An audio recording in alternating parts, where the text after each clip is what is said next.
my preferred pronouns are she, her. And so if we can go around the room and if you, everyone can just say your first name and what your preferred pronouns are, or if you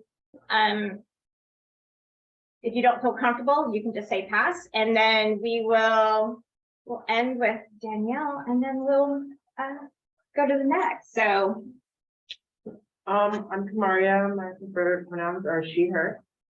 I'm Dianara, and I go by she, her. oh, and can I actually, what high school are you from?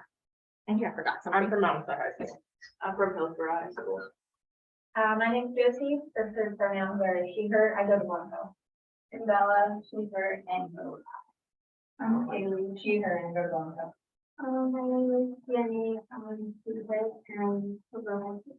My name is Jonathan, Ethan, and I go to high school. My name is Ethan, and I go to High School. Ethan, and I go to high school. I'm Jesse, she, her, and I go to High School. I'm Lulu, she, her, and I go to High School. Over here, Ethan, and I go to high school. Good morning. I go by Ethan, and I go to high school. I'm Audrey, I go by Ethan, and I go to high school. I'm Nella, she, her, and I go to High School. I'm Michael, Ethan, and I go to high school. Nice. So I think everybody checked in, correct? And we have Malik. I hope I said your name correctly.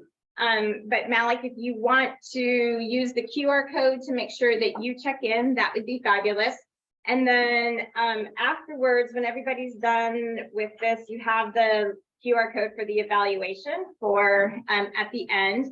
And then Malik, you have the QR code for the great questions. So if you have any questions, you can, or you need help getting some ideas, feel free to use that. And I think everybody here should have that great questions document. So, and did I go to, oh, yep, Malik said yes. Bless you. Oh. And then, we just ask everybody to be fully present and engaged. So make sure you kind of keep your phones away and no earbuds in. We are super appreciative of Danielle taking time out of her schedule to be here for us. And feel free to take some notes. You can write on your little paper if you need. If you need some more paper, we can get some for you. And feel free to ask some questions. There'll be some opportunities for Danielle to maybe take some pauses and ask. And if you have anything, just kind of give a little wave. And we are recording this presentation, and so it will be, you can watch it at a later time. And so Malik, we just asked, you only have your first name, so thank you. And then I hope everyone really enjoys this presentation. I'm excited to hear it. I know Danielle has done this before for us. This is the her first time back being in person. So that makes it even better than having to watch it over Zoom. And so with that, I take it away. Give it to you. So my name is Danielle Perez. My preferred pronouns are she, her. I am not in high school, have not been in high school for quite some time, and I am very glad that I'm not in high school right now. So I am an immigration attorney, and I've just been asked to come and to share a little bit of my story and what I do on a day-to-day basis as far as my occupation. But this is really about you guys. So any questions that you guys have or any areas of interest that you have, feel free to ask. So I'm at any point in time you have a question, feel free to interrupt me and ask your question, because I'm really just here to share what I know and be able to give you guys information about being an attorney, or specifically immigration field. So as I mentioned, I'm an immigration attorney. I have been running my own office for the last 8 years. So I've been doing it for 8 years. I've been running my own office. I've been an attorney for 15 years. And so the way that I got to where I'm at right now is I had to graduate from high school. And then I was one of those people that I knew, so a lot of people don't necessarily know, but I knew at 7, what I was gonna do. my motivations at that time were definitely different than they are now. So I kind of just had this path that I was going to go on. I knew what I needed to do to get into law school. And so graduated high school. I actually graduated early. And then I went to a 4-year university. So you do need a bachelor's degree before you go to law school. And so how you choose to get that bachelor's degree is up to you. I know some high schools have like the early start program where you can work on your associates before you graduate high school. Some people like to do 2 years community college and then move on to a 4-year college. Whatever works for you is completely fine. For me, again, I knew what I wanted to do. So I went to a 4-year university. I went to Gonzaga in Spokane. And you can study whatever you want to study. So some people study art, some people study political science, some people do specifically focus on like a pre-law course. For me, I had 2 majors. I majored in psychology and I majored in criminal justice. And those just were things that were interest to me. I found those interesting, and that's why. But if somebody, I know people are into literature and they really like writing and old books and poetry, you can study that. If you like microorganisms or animals and you want to do science, you can do that. And then from there, I went to law school. And so I went to law school here at Lewis and Clark. Most law schools are 3-year program. So one of the things that I did that I don't recommend that people do is I went straight from a university to law school. So the only break I had was the summer break. Having done that, I do recommend that people like take it what we call a gap year, so a year in between going to school. And part of it is just for your sanity. People think like, oh, I transitioned to college. I understand how that works. And so going to law school is going to just be a new transition and figuring out how that's going to work. At least that's what I thought. And some of that's true, but it was a lot of work. And so it would have been nice just to kind of have to not worry about school and papers and things like that. So I do recommend that people take like a gap year in between college and law school. So then with law school, it's generally they're 3-year programs. One of the things to look at when deciding which law school, and again, you can go anywhere you want, anywhere in the country, but make sure that they're accredited schools. So in order to sit for the bar, you need to have, most states require that you graduated from what's called an ABA accredited school. So that's an American Bar Association, which is a national organization. They certify these schools. The certification basically means that the school has agreed to offer certain courses, which is the foundation of being an attorney or just learning certain information. So most ABA accredited schools will, their first year, you don't get to choose your classes. They will set it out for you. So they're giving you the foundation of things that they think you need to know. So it's criminal law, it's constitutional law, it's contract law, it's property law, it's estate. So basic things that you will probably never ever study after you take that course. But they're just giving you a variety of different foundations to understand kind of what's out there. And so then after that, your second and third year, you can study whatever you want. Lewis and Clark is known for being an environmental school, and so they have a great environmental program. There are other schools that maybe they focus on like mock trial and preparing people to do litigation and go to court. There's other ones that have like family law specialty programs. So that's just something that you can look into when you're looking at the different schools that you want to attend. One of the other things to think about when going to law school is that it's a full-time job because there's a lot of reading. There's a lot that's required to process all the information. And most ABA accredited schools will not allow somebody to work more than 20 hours while they're going to school full-time. And so when you're thinking about, how you're going to pay for school and things like that, that's something to take into consideration, looking for scholarships or looking for other funding, because generally the funding to go to school will help pay for like a place to live, and to sustain you while you're going to school. Some of the ABA accredited programs like Lewis and Clark offers what's called an evening program. So you don't take as many classes, but you're not considered a full-time student, therefore you can work full-time. And so that's what I ended up doing. So I started in the day program for the first year, and then I transitioned into the night program. And so I worked full-time my second and third year. Normally, if you do the night program, it's a 4-year program because you're not taking as many courses. But because I started full-time and then I did summer school all the way through, I was able to get all of my credits done in the same 3 years. And so during law school, I worked at a law firm that did a variety of different things during the day, and then I went to school at night. I don't recommend this. If my situation, I was in a position where I needed the extra finances. And so that's part of the reason that I worked full time. But again, I don't recommend it. If you can work part-time or not at all during law school, it's definitely beneficial because you're going to get the most out of it and you're not going to be exhausted by the time all is said and done.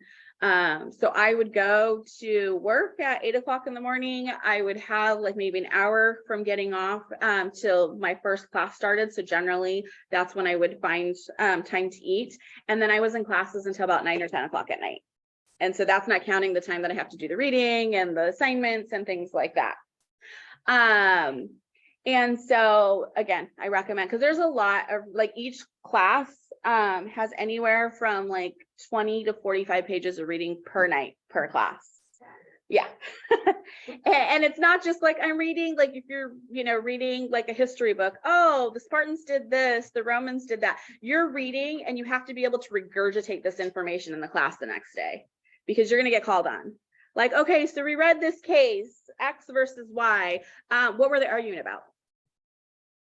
If you don't remember because you've got it confused with the last, the thing that you read before that, it's very confusing. But there's definitely tips and tricks that you learn during the course of studying. So one of the things that, because you have to know these things, I would highlight my books in certain colors. So what are they arguing about would be in pink. So I could just flip through that. Okay, this is what they're arguing about. Who the parties were would be in green. So you learn to do these things. So like, I don't remember anything, but I can turn to page 10 and it tells, oh, I'd read that. So you learn these different things. And that's one of the things I would recommend is that before starting law school is talk to somebody that's been to law school to learn what worked for them. Because a lot of the things that I learned that were to my advantage that helped me do well in law school, I learned while I was in law school, which I really wish I would have known before so that I could set myself up to be more successful in law school. So the other thing is that a lot of your grades in law school are going to be based on your final exam. So you're going to learn the foundation, you're going to learn the material, but there's not a lot of, oh, there's, a pop quiz or there's a midterm here, there's a paper there. It's usually one test. You got one test, that's it. Whether it's a test that's going to be multiple choice or it's going to test to be an essay, that really just depends on the course. But again, talking to people that have already, gone through and done it is definitely to your advantage. Had I known, because we got taught how to study for the bar exam.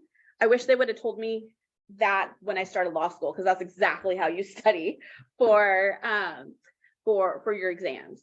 Because there are just definitely things, there's keywords or key things that you're learning that when you're responding to an answer, you just need to throw the buzzwords out there. Because your professor's reading like 500 pages, they don't really care what you're saying. They just want to know, do you know the elements of a contract? Are you saying offer? Are you saying consideration? So when you're writing is learning, I just need to make sure I say these things. And that's basically what bar exam is as well. Do you know the key concepts? So I do recommend talking to somebody that has gone to law school. Once you're in law school, maybe talking to an upperclassman to understand how different professors teach the information and what it is they're expecting. And that's the reality of anything career-wise. Talk to somebody that's been there, earned the t-shirt, can tell you about it. And so then after graduated, I had to sit for the bar exam. So the bar exam is your licensing to actually be an attorney. You can be licensed anywhere in 50 states. So 40, I don't think this has changed yet, but 48 of the 50 states have a standard test. And then there are 2 states, I believe it's still Washington and I want to say Florida. Theirs is all essays, so they don't use the standardized testing that the other states use. That's important to know because again, you want to know how to study for your exam. What else is there? I believe it's Florida and California are the only 2 states that do not require you to go to an ABA accredited school. So specifically in California, and again, these are things to know if you decide that you want to be able to move from state to state and still practice and not have to sit for another bar exam. So California, the way that they do it, they have what they call like an intern program. If you spend a certain amount of hours, it's like driving. You have to drive a certain amount of hours before you can go take your test. And so you spend a certain amount of time shadowing or working with an attorney and learning the skills of an attorney, and then you can sit for their exam. That can be problematic for what we call reciprocity, being able to get your license in more than one state because they don't use the standard testing or standard requirements to even sit for the test. So somebody who's a good test taker could go and take the bar exam in California and do well, but has no idea, no foundation that's offered in the ABA accredited law schools. And for that reason, a lot of states don't offer reciprocity, meaning they will not allow you to basically get sworn into their bar because from coming in from California. So what I'm talking about as far as swearing in is that once you take your test and you pass, then you get your license. And if you're licensed in the state of Oregon, you can only practice in the state of Oregon if you're practicing state law. So criminal law, family law, contracts law, all of that is in Oregon. Unless if you do federal law like I do, then I can practice anywhere I want because federal law rules over all of the United States. But if I decided I wanted to move to Washington and become a criminal attorney, I would have to get my Washington license to be able to do that. I've been an attorney long enough now that I don't have to sit for their bar. Basically, I show them that I have been an attorney for more than 3 years. And so then there's a couple of Washington specific courses I would have to take, and they would give me my Washington license. If I did not meet those requirements of having my license for 3 years and I didn't take their courses, I have to sit for the Washington bar exam. You do not want to sit for the bar exam more than one time. You do not. I sat for it twice. So I did not pass the first time. And so I had to do it again. And that's not something, and it's just a very hard exam to sit for. I was also working while I was studying for the bar exam. Don't recommend that either.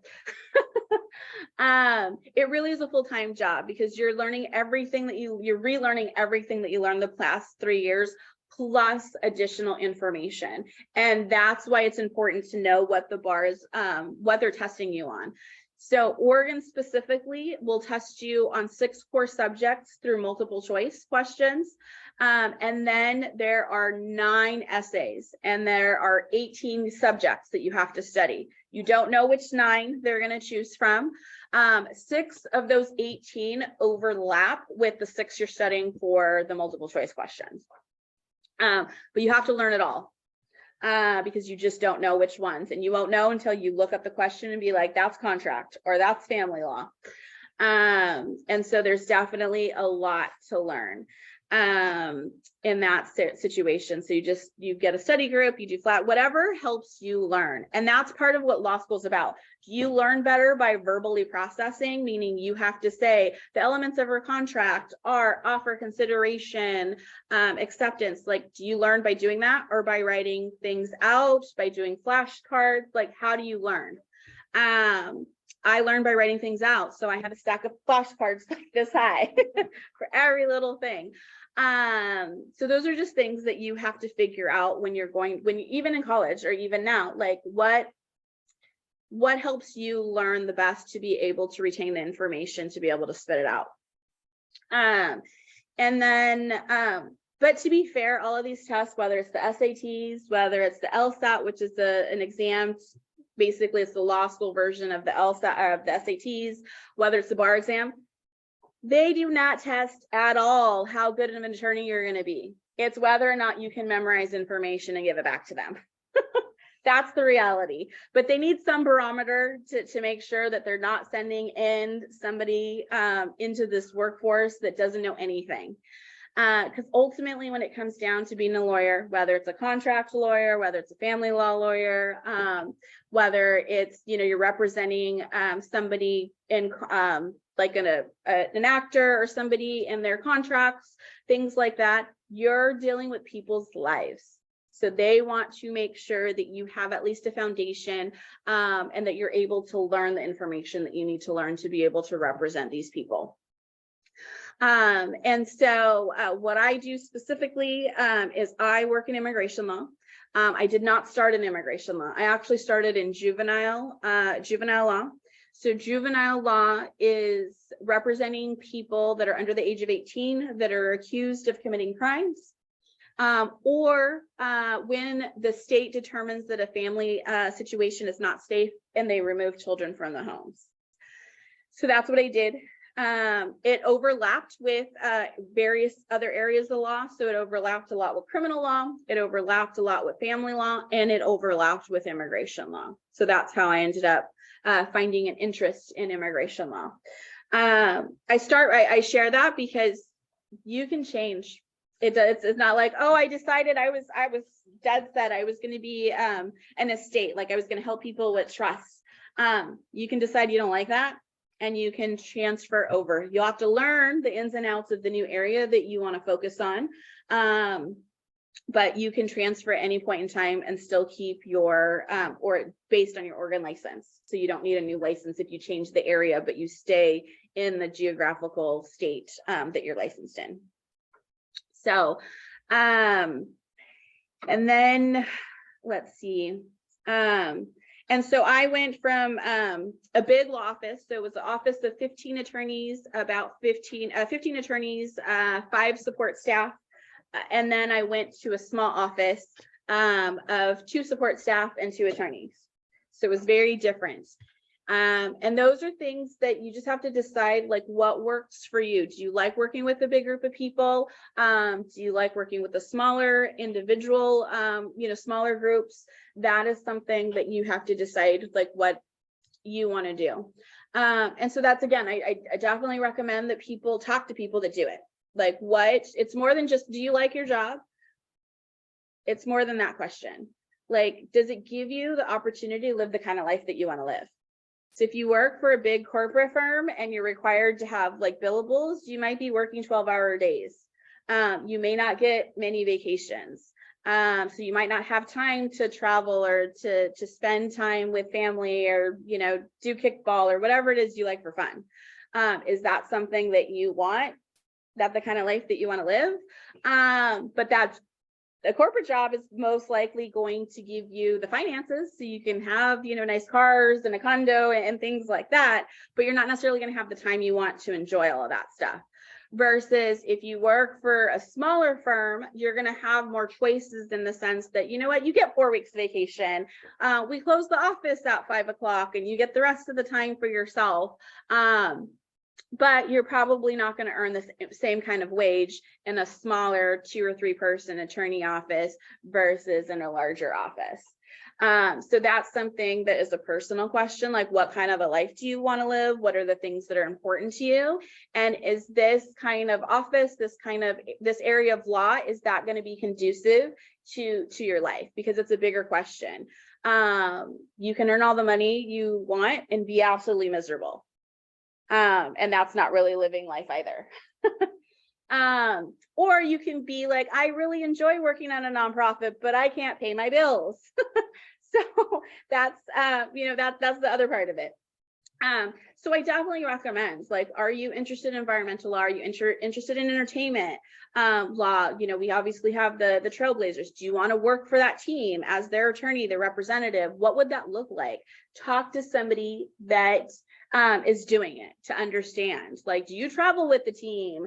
Are you home? And asking those kind of questions that are important to people. Some people, it's really important. You know what? I'm good if I work 5 days, as long as I get my 2 days off and I can do whatever I want. I can go to the beach. I can, have me time. So those are things that are definitely important to ask, and just get around people that have done it or are working in the area that you're interested in. So then I moved from juvenile law to immigration. I was very, very fortunate when I moved to immigration law, because I earned immigration law from somebody who had 30 years of experience, and he was the go-to person. So anybody that had a question about immigration in the Northwest, they actually went to my mentor, the man that I was working with. So this isn't a normal situation. I know this. When he hired me with the intention of giving his office over to me. And that was supposed to be like a 5-year plan. He was in his mid-60s when he hired me. He just wanted more time to spend with his family. Like, he wasn't ever really going to retire. And so that's why it was more of a 5-year plan for him to give it to me.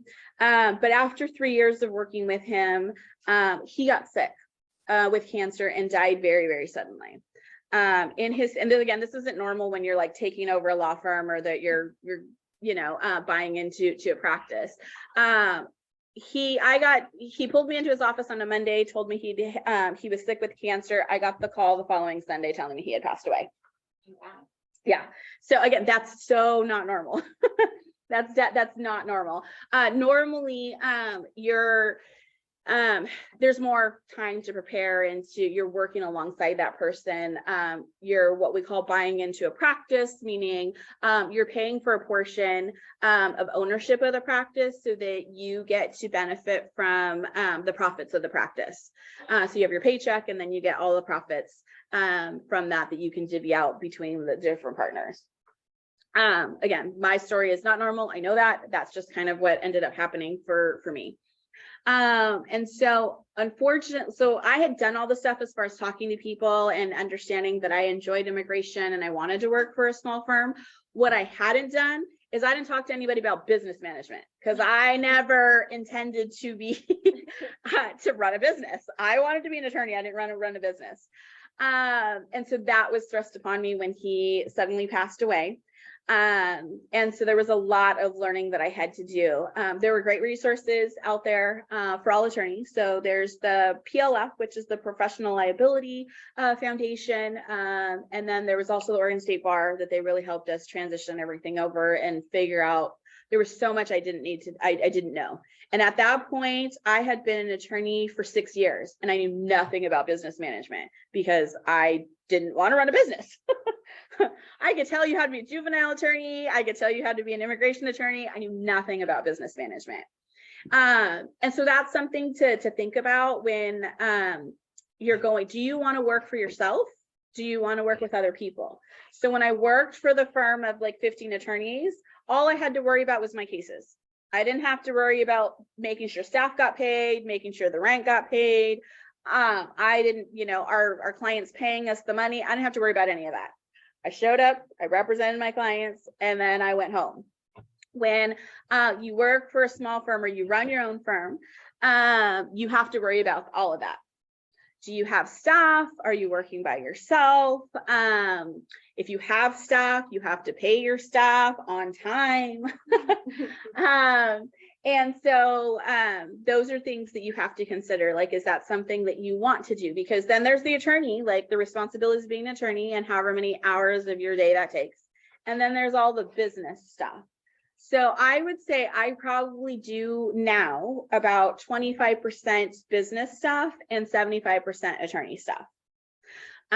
Because I've got to make sure that, you know, is our insurance up to date for the building? So if somebody slips and falls, that they're not going to sue me. And so those are things that I have to manage. So when COVID hit and everybody started transitioning, like I had to figure out what we were going to do. Like, are we going to close the office? Are we going to work from home? Are people set up to work from home? Like, I had to figure all of that out. We were a small enough office because there was just 2 of us that we were able to stay open, and we stayed in the office. But there was certain things as far as being away from each other and making sure everything was safe and sanitary and working with clients in that environment. There were things that we had to set up to make sure that it met all of the requirements. But as a business owner, that's something that you have to be aware of that you wouldn't necessarily have to worry about as just an attorney. So that's something to think about when you're looking at what kind of an attorney or what kind of office. I just want to focus on my clients or just focus on my work, or no, I might be interested in running a business. And that's also something that as you figure out that maybe taking a business course while you're going to undergrad, just so that you have kind of that basis and that primer, that background knowledge of how those things work. So I do immigration. Immigration is federal law, which means that regardless of what state I'm in, whether I'm in California, Florida, or Oregon, the law is exactly the same. Which is also why if I decided I wanted to move to Iowa, I could still use my Oregon license and I would not have to take to get sworn into their jurisdiction. But I wouldn't, if I moved to Iowa, I could only practice federal, so immigration law. I could not practice family law in Iowa because I would not be licensed. There are certain situations where people can get special permission to practice just on one case without being sworn in.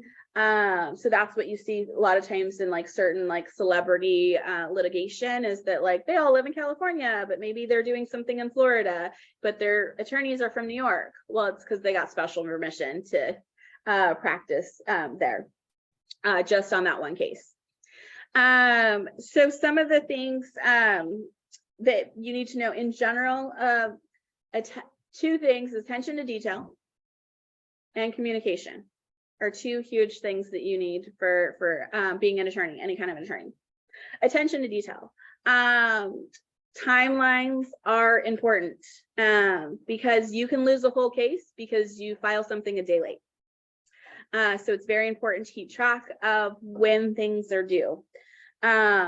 Or even showing up on time. So you guys were great, showed up 15 minutes early. You always want to be early, you never want to be late. There have been immigration judges that have signed orders of deportation against people that showed up 10 minutes late to their hearing.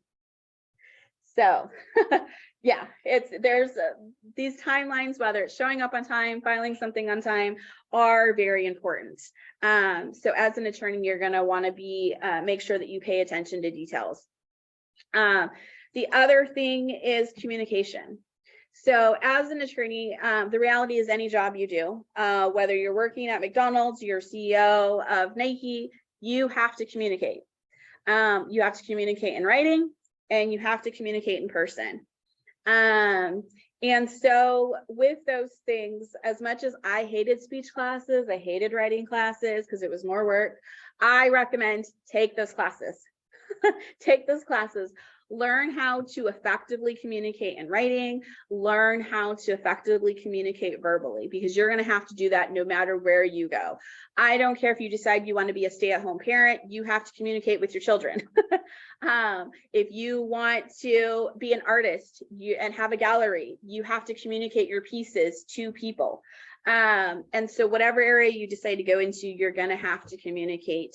And so those are skills that I recommend being able to do, to brush up on, and to really hone those skills now. And a lot of this stuff is stuff that I didn't do. I took the required English classes, writing classes. I took the one speech class because I was never going to speak in front of people. As an attorney, I don't know how that was going to work, but that was my goal. And so you're going to have to be able to communicate. So I do recommend, so you feel comfortable being able to do that. When I first, because I only took those required classes, I was super scared to public speak. My first court, so as a juvenile law, I was in court every single day. Our first hearing, this is how scared I was. Everything's recorded, so that's how they keep the records. They don't necessarily have the typographers that you see like typing up in the courtrooms. That generally doesn't happen unless you need the minutes real time, and 90% of the cases you don't need minutes real time. So everything's just recorded. So to know who's present, the way that they identify people is they say we're on the record, and then you have, in juvenile court specifically, they would have the attorneys go state your name and who you represent. So I was so nervous. I'd written everything down. This is what I'm telling the court about my client when it's my turn. Didn't write my name down because didn't think I'd have to. So that's my turn. And they're like, okay, state your name and who you represent. I know this. Hold on. Didn't know my name. Because I didn't write it down. I was like, oh, so the other attorney, your name is Danielle. Thank you. Thank you. Yes. And I represent this person. That's how scared I was to be able to like public speak, because I just avoided at all costs because I didn't want to do things that made me feel uncomfortable. But I didn't have a choice at that point. Now you could put me in any size group of people and I could talk, because I've just done it so much and I've gotten uncomfortable enough times that I still get nervous, but not to the point that it's crippling and I don't remember my name. So that's why I recommend find yourself in situations where the speech classes or giving presentations for your church group or a volunteer group, so that you're not scared to be able to do those things. You're always going to have a little bit of butterflies, but not being scared. And that's going to be particularly important if you decide you want to be a trial attorney. So there are some attorneys that they go to court on a regular basis, and then there are other attorneys that they don't. So as a juvenile attorney, I was in court every day, Monday through Friday. And so I was always having to communicate verbally. Those hearings were simple. It was more informational. We were giving updates on what was going on. I went to trial probably once a year just because of the nature of those cases. There are other cases that are other areas of law that you would go to trial more, which is kind of what you see on TV. Just so we're clear, I don't care what Law and Order says, you're not going to trial in an hour. It's just not happening. Most cases actually can take anywhere from 3 to 6 months before you ever step foot in a courtroom to like fight it out. And sometimes it can be longer. So that's one thing. People assume that things are quick. They're not really quick. You'll have maybe 3 or 4 hearings before you actually go to trial. Because the reality, most people don't want to go to trial because the judge doesn't really want to listen to you guys fight over things. That's the reality. Jury doesn't really want to listen to you fight about things. So if things can be resolved outside of court, most people do. The district attorney doesn't want to put on a case. You don't necessarily want to put on a case. And so most cases get resolved outside of a trial. The few things that go, because people have rights in criminal courts, or, custody matter is super important and you need to put your facts before the judge so they can make, the right decision about who gets what parenting time. You think you're entitled to a certain amount of money based on a breach contract. Like there are things that need to go to trial. And so that's, if you want to be a trial attorney, you just have to be ready to think on your feet and be ready to speak all the time, because that is what a trial attorney does. Then there are some attorneys that don't go to court very often. They're more administrative. A lot of their the work they do is in writing. So that's what I do. I would say 90% of my work is administrative. I present all of my arguments in writing. So that's why on the other side of communication, writing is important. Everything that I send out to immigration is in writing. Even when I go to court, and I go to court maybe like once every 2 years, and that's by choice. I just don't want to be in court. So I get to choose which cases I take and whether or not I'm going to go to court. And so, but even if I am going to go to trial, I still have to present things. I have to lay out my argument in writing to the court before I go to court. And so you're citing law, you're citing facts, but you want to be able to communicate in a way that's effective. And so that's the other thing, like, how are you writing? Are you persuasive in your writing? Are you using simple terms in your writing? Are you hiding facts? Those are different things that you need to be a skilled writer to be able to present that information. So with immigration, like I said, 90% of what I do is administrative. I send all of my stuff in writing. Occasionally we'll have immigration interviews that are outside of court that has nothing to do with immigration court, and that's a whole separate process. I'll do an overview of how immigration works here in a minute. Any questions about kind of getting to being an attorney? How we get there? Yeah. Since you like focus on immigration and stuff, when you're an undergrad, I know you're like, to prepare for going to the field, is there any like recommendations of like a language or like certain fields that you might focus on so that you can like fit better into that area? Like, I know immigration, you might need to use more Spanish. So like, is there any areas that you think will like need a certain language more than another?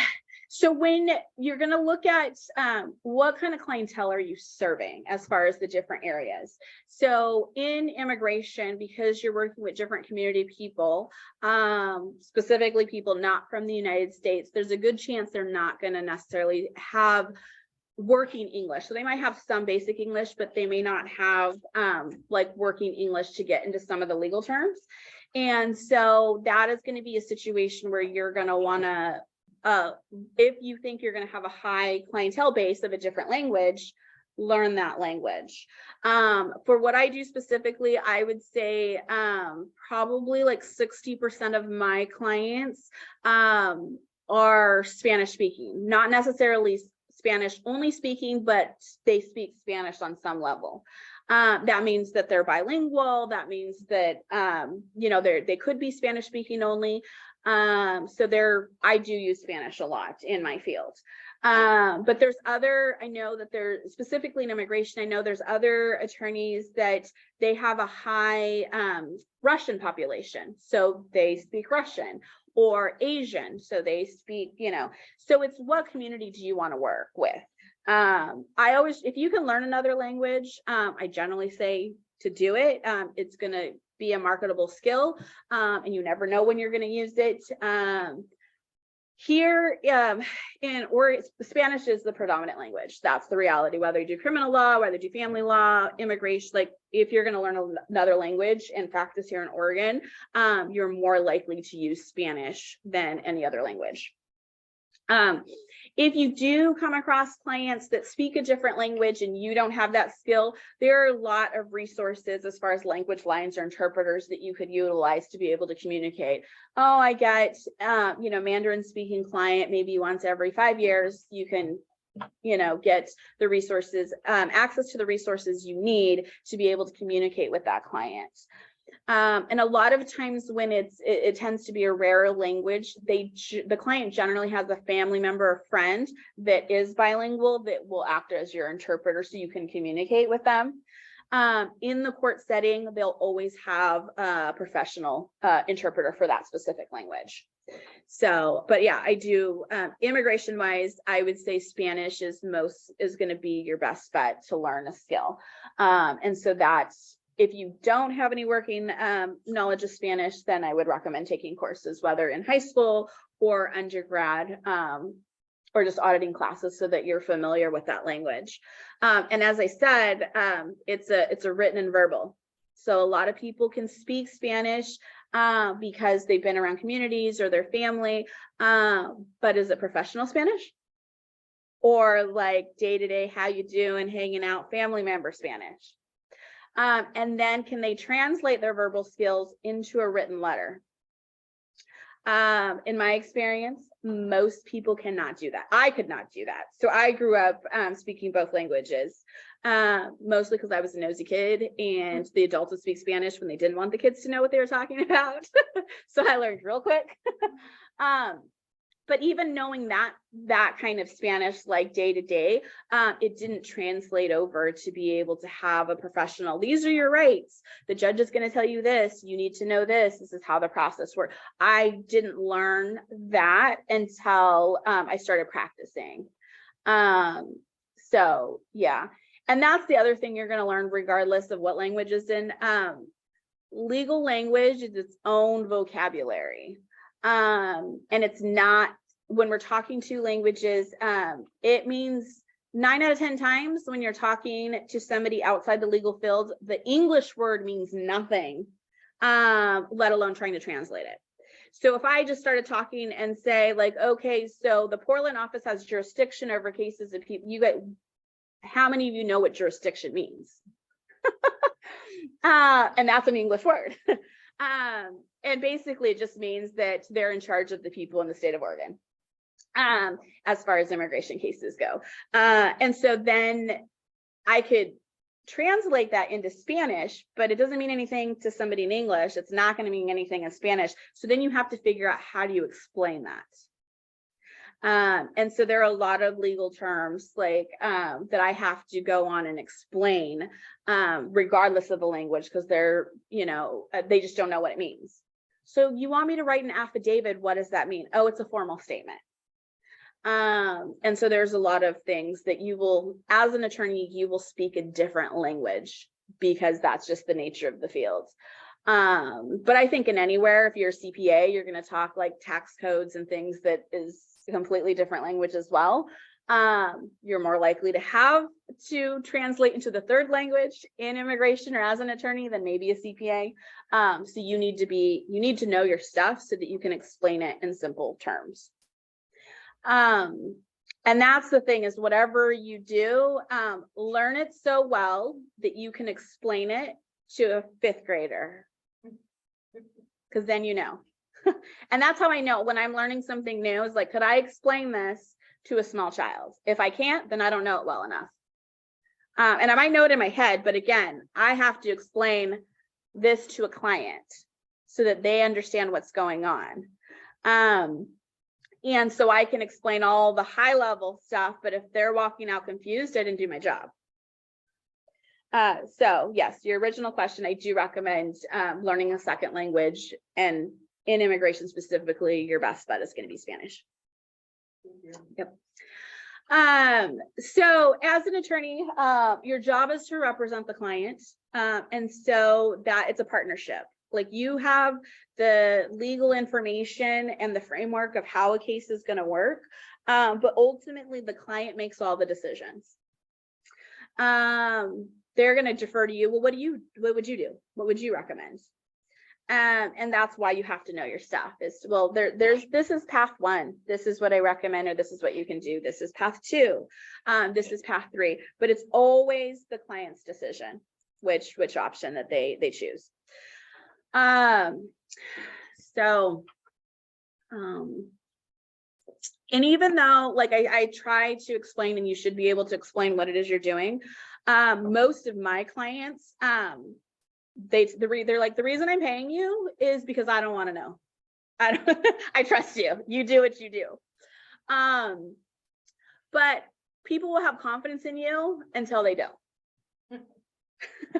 Whether it's, and it could be anything from they think you're charging too much, which has nothing to do with the quality of your work. They think you made a mistake because they talked to their neighbor who's not an attorney, but they know better than you do. We do get a notice and you just made an innocent mistake. There wasn't proper communication. And so that's why you want to be able to communicate. And there's a lot of things you're going to put in writing, and you're doing it as a protection to yourself. So that when they, oh, well, you didn't tell me this, or you didn't explain that. Yes, I did. It's in writing. Here's where it is. Because again, they're all great and they're happy at the beginning of the case when everybody's on the same page. And they're like, yeah, you do. I trust you. You do whatever you want to do. But if you don't, like, no, we talked about this. These are the pros and cons of going this way. You make this choice, and then it doesn't go the way they wanted. They all start, well, you didn't tell me this. You didn't tell me that. And they're upset. And people who are upset generally acting on emotions. And so they do things that may not be beneficial to you and your license, like making a bar complaint, like writing bad reviews online, things like that. And you know you're right, but how do you prove that when you didn't put anything in writing? So with immigration, so the way that immigration works is that there's federal law that dictates what can and cannot be done. And then there's a bunch of policies and regulations that determine how those laws are played out and how they're implemented. So immigration comes, it's a huge umbrella. It comes under the Department of Homeland Security, and there are a number of branches that come underneath it. So there is U.S. Customs and Border Protection. So that's the people that are in charge of like the airport entries or the land border entries. So as we hear a lot of the stories in the news about people coming to the border and people being let in or not being let in, that's who's doing all that is a CBP. And then there is U.S. Citizenship and Immigration Services. And they are in charge of all of the applications that a person is filing. Somebody's applying to get their green card. Somebody's applying to be a citizen. All of that goes through them. They do all the paper stuff, and I work with them 99% of the time. And then there is U.S. Customs Enforcement. So that's ICE. So these are the people that are in charge of enforcing the law. So when people are present without authorization or have broken an immigration law, they are the ones that are in charge of going through the process of potentially kicking somebody out of the country. So in immigration court, it runs similar to a criminal court in the sense that there is like a prosecutor. So that would be what we call the ICE attorney that's presenting the charges. And then there is a defendant or somebody who's defending their right to be here in the country. And then the last branch, what's the last branch? I think that's all that's all three of them. So those are the three different branches. A lot of people outside of immigration just confuse them and say so-and-so did this and that, which is fine, but it does break down into the different agencies. And for immigration, it's important to know because they're separate entities, and so they don't all keep the same records. And so Why is that? because they're just separate entities. And so they're in charge of their own, like, just record keeping. So for instance, if somebody tried to sneak into the United States without permission and they got caught, CBP would be the one that would have those records. And so those things get important when we start analyzing the different, what kind of a case a person has. And so we need to know what happened there. So I'm going to go to CBP before I'm going to go to one of the other agencies to get the records. And immigration is very, very fact specific. So details matter. If I change a date of birth, if I change the number of children, if I change a date of entry, if I change like the parent status, I have a completely different case. And so going back to my point about communication, you need to know what to ask. You need to know your information, and then you need to know what to ask. And to ask it several different ways. So for instance, I ask people all the time, do you have a criminal record? Most people are going to tell me no. So then I ask them, well, have you ever had to go to court? I get some people to start telling me yes. Have you ever had contact with the police? Oh, well, there was this one time. If I would have just stopped at question 1, I would have been led to believe they didn't have a criminal history. And so by asking follow-up questions, I can find out that like, oh, and and it's not that people are trying to lie. It's just that their interpretation of your question is different. So a lot of the reasons that people will say no to the criminal history question is because they think because they've already paid their fine or they've already resolved the case, that it goes away. And so it's not there anymore. So they don't have it in their mind. I don't have an active case. But that's not what I asked. But they don't understand that. So I need to know to be able to ask additional questions. And this is going to be true in a contract situation. If they're trying to figure out, was a contract broken, they're asking questions. Well, did you sign something? Did they offer to give you something? Did you give something up? Did you give them? So they're trying to figure out, a contract attorney is trying to figure out whether or not a contract was broken, or if they can enforce a certain part of a contract. So these questions, knowing your fields and knowing questions asked are going to matter. And so, immigration, going back to immigration, it divides into generally 2 groups. There's the immigration, so it's what we call non-immigrant visas. So people that want to come into the United States for temporary periods of time. You can come in, this is what a tourist visa is. People can come in on a tourist visa just to kind of, we're going to visit Disneyland, to visit family for a short period of time. What else is there? There's employment-based non-immigrant visas where they're coming for just to work for a job for 3 years. So it's not a permanent job. They're going to come invest money and create jobs in the United States. And then there's also visas that people were here in the United States and they were actually victimized while in the United States. There's potential for them to get a crime visa, which we call a U visa. So there's like an ABC of visas. Give me a letter and there's probably a visa that, whether it's a religious worker, whether it's a student visa, yeah, there's all kinds of different visas that people can get that are non-immigrant visas. And most of those are applied from outside the United States. People are applying, they're asking basically permission to be able to come in for that purpose. Then there's what we call immigrant visas, most commonly known as a green card. The reason it was called a green card is way back when they started, it was issued on a little piece of paper that was green, thus green card. Now it's a plastic card, much like a license that has a green border, but the whole card's no longer green, but we still call it a green card. I would say 80% of what I do is on the immigrant visa side. So people coming to stay in the United States legally. Then that way, that category breaks down, everything breaks down. It's like, it's a big flow chart. If you go here, go down. If yes, go here, like that's, so in the non-immigrant visa section, that breaks down into, there's 3 general categories to be able to get your green card. There's employment.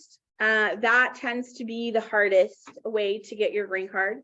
I know how it works so that I can answer questions, but I do not do employment, and that's a choice. And so again, these are all my predecessor, he did everything immigration wise, but that's more information to learn. So I choose to focus on the non-employment stuff so that I can specialize, and even that's a lot of information. So when you're trying to pick like what area of specialty you want to focus on as far as law, you have to decide how much information do you want to be required to know. So there are people that are what we call general practitioners. They do family law, they do criminal law, they do contract, they do parking tickets, they do everything, but they have to know all of those areas to be competent, to be able to represent them. And then there are people that specialize in an area. I'm only going to take criminal cases. I'm only going to take immigration cases. I'm only going to take divorce cases. I chose not to do divorce cases. Again, you got to figure out what works for you. And criminal law and divorce were just not for me, mostly because in family law, the reason, and there are people that love it, but for me, it didn't work. There was just two upset people fighting over emotion, not over like things, not, or in some cases, children were involved. And what did it for me that I was like, I'm not doing this. I had a case that was delayed 6 months because they were fighting over salt and pepper. I kid you not. They were fighting over spices. I want 50%. I got you half of his retirement. Go to Costco. Like, that's the way. But I couldn't say that because my client was very much like emotionally invested in this 20-year marriage that was breaking up. But I could not go through that on a regular day-to-day basis personally, which is why I'm like, I'm out. I can't do this. Criminal law was very similar in the sense that though that clientele that I was serving were in denial about what they were being accused of. And sometimes I had cases where legitimately like what was in the police report or what was on video surveillance was not what transpired. But those were the rare cases. Generally, I've got people saying like, I don't know what they're talking about. I didn't steal from Walmart. I've got the video footage of where you're shoving stuff in your pants and you ran out the store. So, I mean, we could go try this, but I don't know what we're trying. Those, you know, like I wasn't drunk. I wasn't driving. You blew a 1.8. Like, I don't know what to tell you. Again, we could try this. As I said, nobody wants to go to trial. So I was just not, they weren't realistic. Well, you do have a right to trial. You do have your day in court. We can do that, but it's not the most efficient use of resources. But again, client makes the decision. So clients wanted to go. I put on a trial where the client insisted that he was not drinking and that he was, the reason that he was swaying when he did the field sobriety test was because the officer had punched him several times because the client was being uncooperative. Okay, this is our case. This is what we're doing. Let's go. His mugshot showed no bruising. The officer was like, I don't know what this man's talking about. Like, this did not happen. We didn't have any video cam of it. And so at this point, it's a jury trial, my client versus the police officer. I'm gonna let you guess who they believed. Unfortunately, we did not have a test. We didn't have the blow test because my client didn't do the blow test. And so in that case, like ultimately they found him, found him guilty. And then he under the way that driving under the influence works for your first offense, if you're convicted, they have to give you a mandatory 24 hours incarceration. You generally don't get more than that. The DA doesn't advocate for that. They're more important about the rehabilitation part of things. And so he had classes. The judge was so ticked off with him and what he said during his testimony gave him 45 days jail. Yeah. Yes. Again, I didn't enjoy that. So I backed away from criminal law. And so that's the other is client management. Like when he was on the stand, there was nothing I could do to manage him versus when he was sitting next to me, like I could whisper to him and like, stop doing that, that I could not do when he was on the stand. And so even now, even though I don't have a lot of trials, I do have interviews with immigration. And so there is definitely client management. And client communication. Client preparation is important. There are certain things that I don't want my client saying. And so we talk about that. if you're going to talk about, we're going to talk about the fact that this is your 5th marriage. This is how we're going to talk about it. We're going to talk about the fact that you have 2 kids that don't live with you. This is how we're going to talk about it. We're going to answer the question that was asked. If they ask you a yes or no question, do not give a 5-minute dissertation. It's a yes or no answer. What are the type of questions that get asked specifically with the field that you do of immigration law?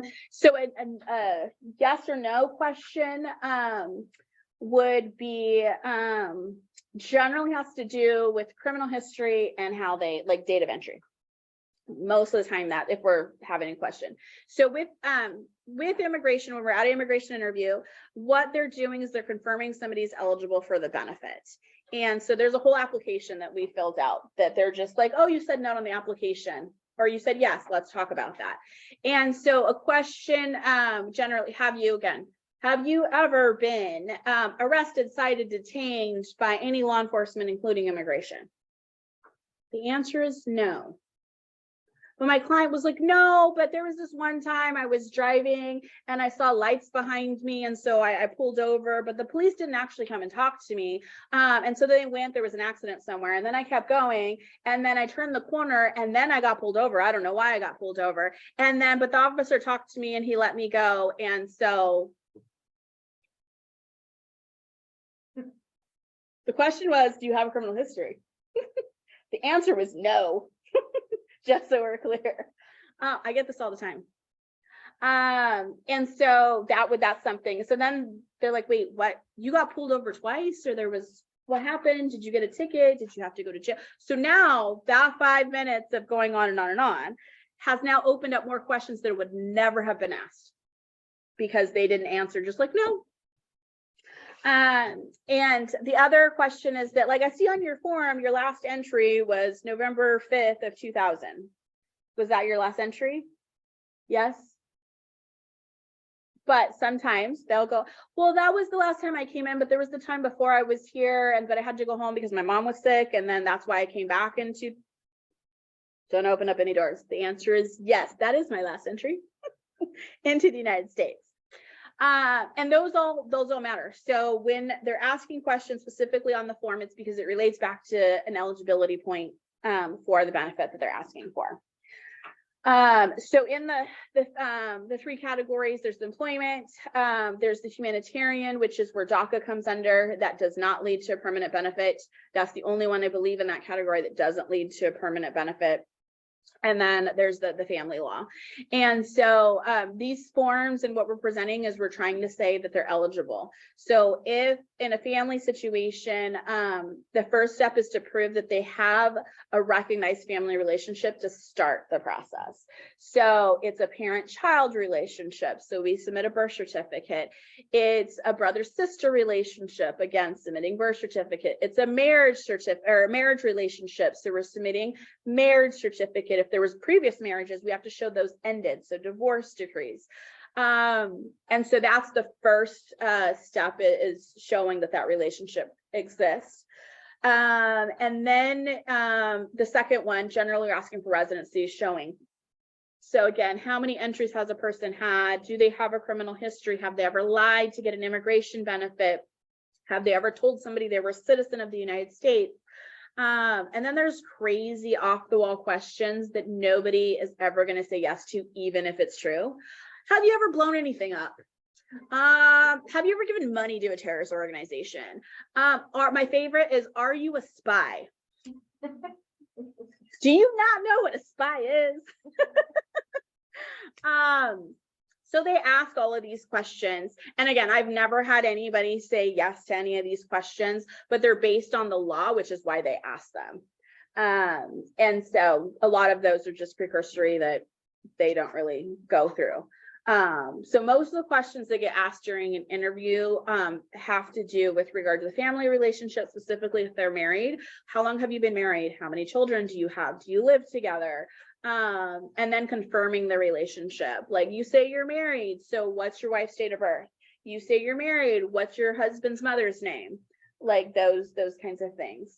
I've had, when they're verifying, I've had it's again, TV and movies are TV and movies. They're amplified. Most of those things don't happen. And so most of, I have occasionally had a question about what side of the bed do you sleep on? When does your spouse go to work? Where does your spouse work? Those kinds of things. But most of the time the questions are like, how did you get engaged? When did you get married? Did you have a big wedding? Did you have a little wedding? Who showed up? Those kinds of things. But obscure, like what color is your toothbrush? Like I don't normally get those questions.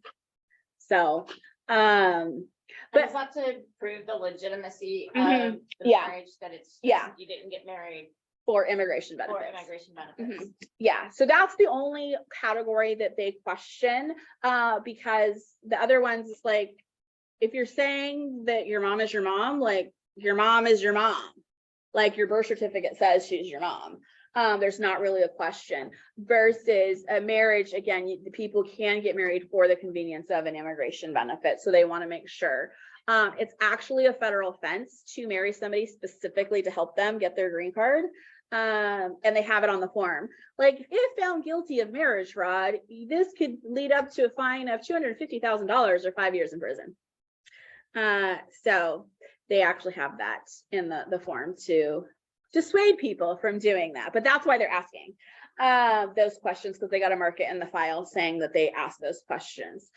But we, as an attorney, I basically dictate what's going to get asked based on what I submit with them. So I know they're going to have questions about the marriage. So I'm sending in, do they have mutual children? I'm sending in the birth certificates. I'm sending in bank accounts that say that they've commingled their money. I'm sending in photos. I'm sending in social media stuff. I'm sending in electricity bill. Like, I'm sending in everything that shows that this is a legitimate couple. So when they ask, that's why they're asking those simple. When did you guys get married? Who was at your wedding? They're not going and asking, 10 or 15 questions about the relationship, because the file already has clear evidence that they were in a relationship. So, and that's your job as an attorney. Like, how am I going to make this as easy as possible? So anytime a third party is going to look at what you're doing and the third party is the one making decision, you want to make it as easy as possible for them to make the decision. So if what you want requires 4 eligibility points, you want to say, okay, they're eligible under point 1 because, they're husband and wife. They're eligible under point 2 because they've lived in the United States for this long. They're eligible because they're this age. They're eligible, and put it, and then provide documents to support that. But you want to make it as easy as possible, a roadmap, because you're one out of how many other cases the decision maker has to make, whether it's the judge, whether it's the immigration officer, whether it's an adjudicator. Like, you're one of several. So you just want to make it as easy as possible for them. That also makes it, because they're like, oh, your case is not a headache. So I have been doing immigration now for going on 11 years. They know me at the local office. They have actually told, we like when your cases come in, we don't have to look at anything. I've been told that. And so my interviews, I'm in and out in like 10-15 minutes. There are other people that are in there 45 minutes to an hour, because I've created this reputation that they know my stuff. And so I'm like, okay, great. I spend more time waiting for them to call my case than I'm actually back with the officer. But I've had them tell me, oh, we get excited when we see yours because we know it's straightforward. We know what we're looking for. We know how you have everything you need. And it's rare. Occasionally they'll ask me for additional documents that I haven't submitted, but that's rare. And the documents I know that they're going to ask for, they didn't previously submit because they weren't available at that time. I try to take them to the interview so that I could just give it to them at that point in time. But those are different things to know your audience. Who's your audience? Like, what do they like? So if you're going to be a trial attorney and you know the judges, like, what do they like? There are some that they're super formal. You call them your honor. There are some that they're casual and they will refer to you by your first name. Know your judges. If you're in my situation, I know the immigration officers. I know who's going to be harsh. I know who's going to be friendly. I know who's going to actually look at my stuff. I know who's going to ask what questions. And there's like 20 different officers in the Portland office, and I know them. I've been there long enough, so I know what they're looking for. The same thing with our immigration judges. I know the information. How do you gather this information? Personal experience, but also my colleagues. So I will, if somebody has, you know, a new experience, this judge really likes you to submit your written pleadings, your written documents 10 days before your hearing. So you know, you need, don't do it more than 10, they're going to be upset. And so they have experiences that they share that, you know, okay, mark that away. Oh, this person really likes when you send in a blue cover letter. Okay, so then you know, and you just keep track of all of that stuff, so that you know how to submit whatever you're submitting. Because again, it's going to make decision making in your favor, specifically if the facts and everything are on your side, easier if you make it easier for them to process what you're presenting to them.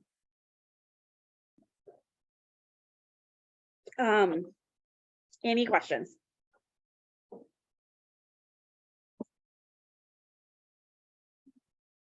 No questions? Mhm. I guess like what does your work day look like? My workday, so it varies depending on what clients I have coming in. But generally, I get to the office early just because I like the quiet time before, like, the lights are turned on, the phone's ringing. So I've got like anywhere from half an hour to an hour before I'm bothered by anybody. And so I'm making sure that I've checked all my emails, and I try, client communication is important. So I personally try to get back to my clients, whether it's with an email or a phone call within 24 hours, unless it's a weekend. So the two biggest bar complaints, not communicating with your client and messing with their money. And so I personally just try to get back. And even if it's like, I saw your email, I need to look at it more, I'll get back to you.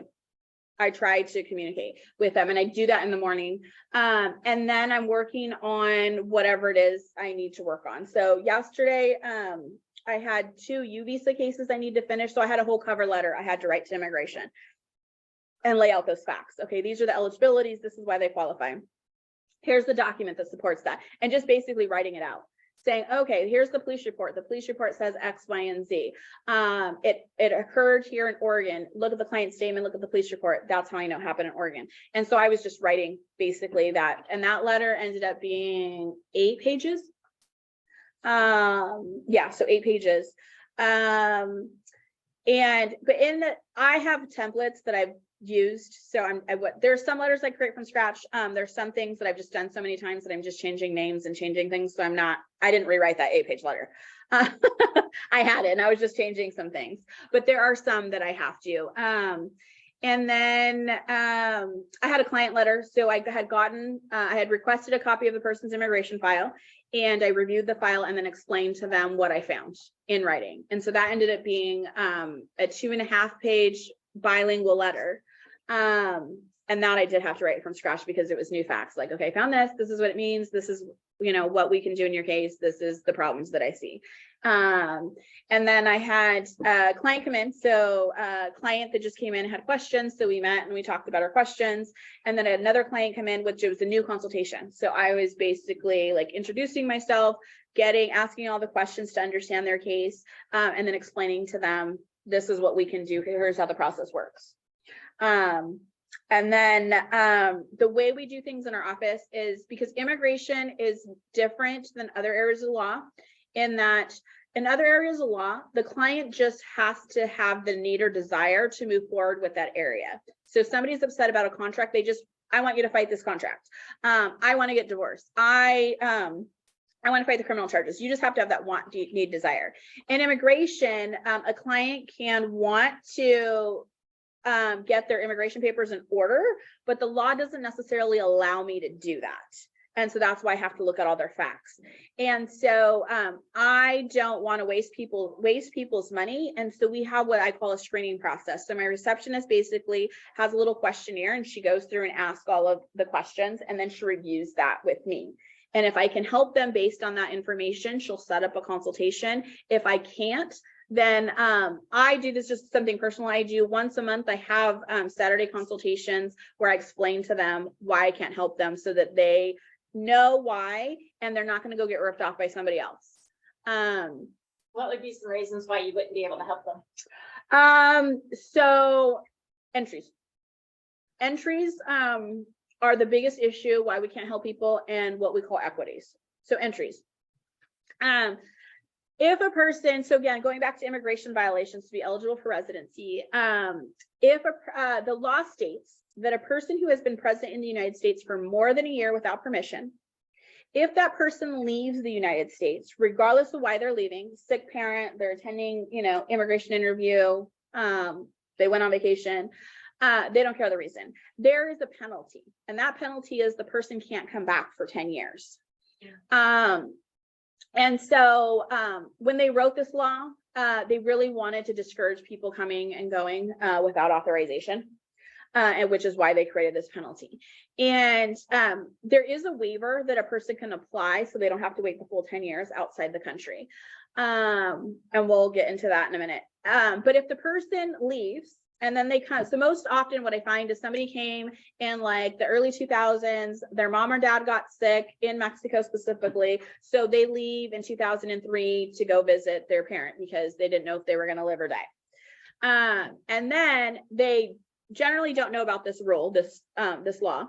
And they've already created a life. They've lived here for 3 years. So they've created a life in the United States, and they have kids and a family. So they come back without authorization.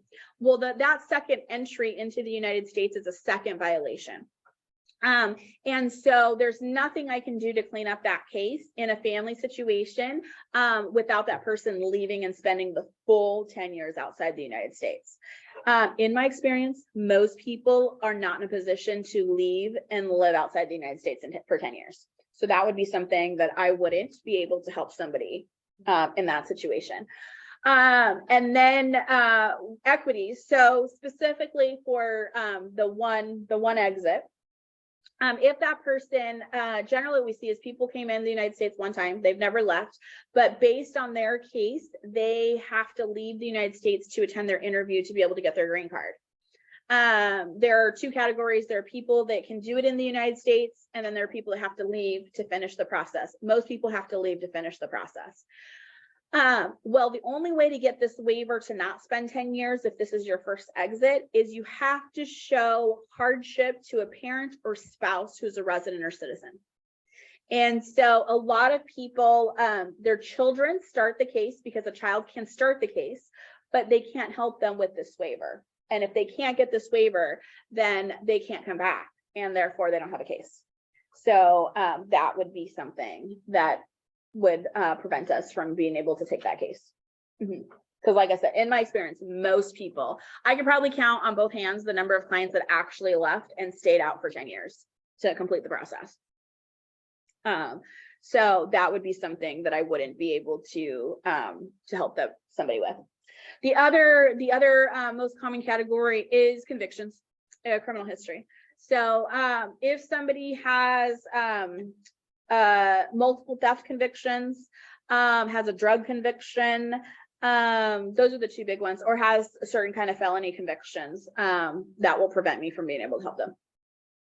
So we do ask, but yeah, so my assistant or my receptionist, they get this information.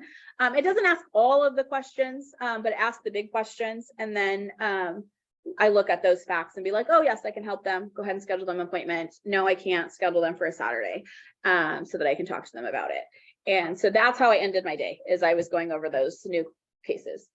So you have mentioned that children sometimes start the case. How can a child help their parent? Yep. So a U.S. citizen child who is over the age of 21 can start a case for their parents by submitting a petition. And basically what that petition is saying is that this person is my parent and I want them to be here in the United States.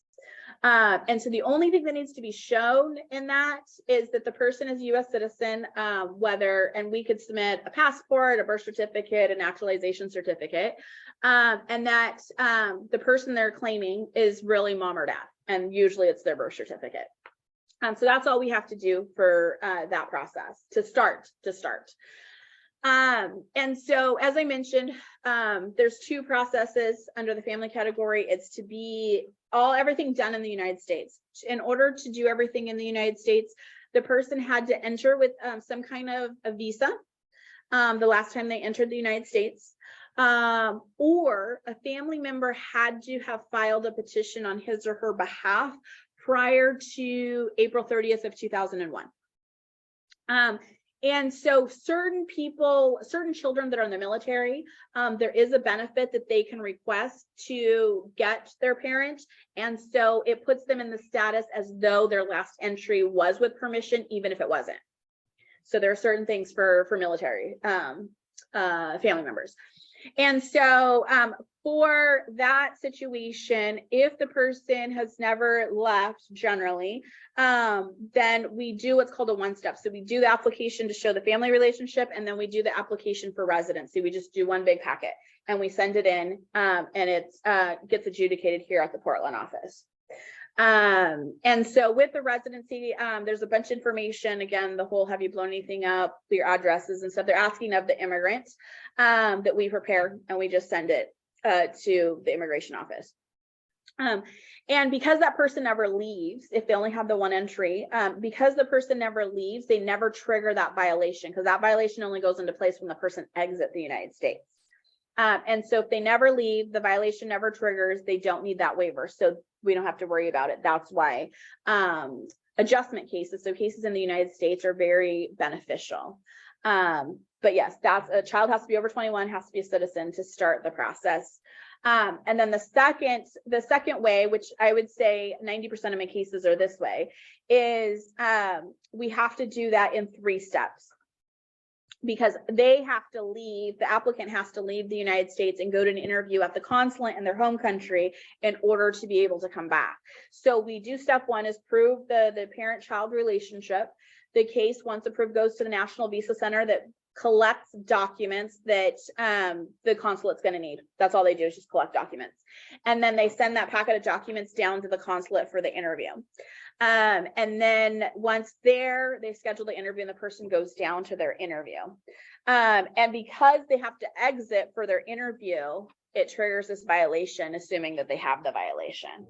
And so if they don't have a spouse or parent to get the waiver, they can't move forward because they'll have this violation that they can't get past. The child can start the process, but you get to that point and then you hit a brick wall. So that's sometimes problematic. But yeah, so that's how a child would, in both of those, you could start it. It's just whether or not we could see it to the end. So you said when you go into the offices with your clients, it's like, what is that process of when you're going to the officer? Also, like, what do you do if you're say your client's for a marriage, right? Gets rejected. Like, what's that process after that? How do you do Okay. Yeah. So we submit the packet that I just explained. It gets processed, and then they schedule an interview here at the Portland office. And so generally, it's whoever it is, if it's a spouse or if it's a parent-child, so the 2 parties. So the petitioner, the person that started the process, and then the immigrant and myself. And then if an interpreter is needed, we would have an interpreter there as well. Even though I speak Spanish, I cannot interpret because I'm technically a party to the case. So we have to have a 3rd-party interpreter. And so we all go back into the immigration, to the officer's office, and they're going to start by swearing the people in because they want them, it's under oath. So they want to make sure that everybody's telling the truth. And then they are asking questions, and it's a lot of it's basic. It's just, oh, can you tell me, I'm confirming your address, confirming your phone number. And then in a spousal case, again, they're asking questions about like, how did you guys meet? When did you get married? How many children? So they're just putting notes in the file. So if the supervisor looks at it, they can say, I looked at these things. And then they're going to ask the residency questions. Have you ever claimed to be a U.S. citizen? Do you have a criminal history? Those things. So again, they're just checking it off to say, if somebody looks at this, they can see I asked these questions.